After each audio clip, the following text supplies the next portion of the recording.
Les faits remontent au 2 octobre 2016.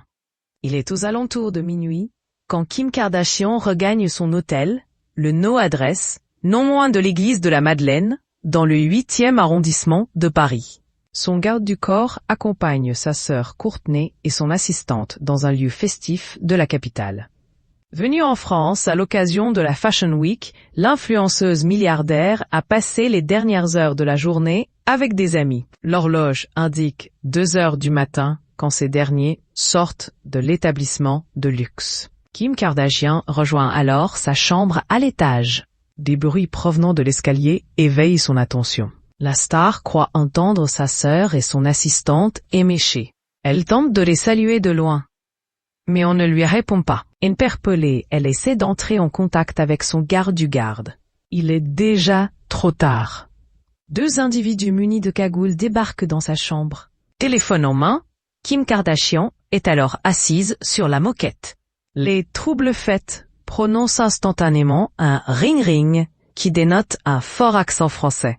Pensant avoir affaire à des terroristes, la Californienne, terrifiée, leur désigne la table de nuit sur laquelle est posée sa bague de fiançailles, estimée à 4 millions de dollars, soit environ 3,5 millions d'euros. Les braqueurs la ligotent et vident l'intégralité d'un coffret Louis Vuitton, à l'intérieur duquel se trouvent bracelets, boucles d'oreilles, colliers, ainsi qu'une montre en or de la marque Rolex. Au butin s'ajoutent 1 000 $ trouvés dans le sac à main de la victime. Le montant pharaonique du vol s'élève à 10 millions de dollars, 9 millions d'euros.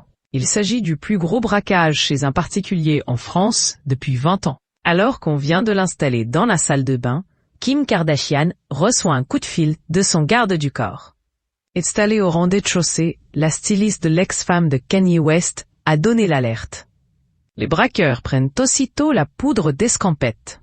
Le garde du corps fait irruption dans la chambre et contacte la police à 3h15. J'ai cru que j'allais mourir, je me préparais au moment où ils allaient tirer et me tuer. Ces 10 minutes ont vraiment changé toute ma vie, confiera la star de la télé-réalité dans plusieurs interviews accordées à la presse. Il faudra un peu plus de temps aux forces de l'ordre pour mettre la main sur les fugueurs confondus grâce à leur ADN. Interpellés 3 mois après les faits, les cambrioleurs passent devant la justice française à partir de ce lundi 28 avril à Paris.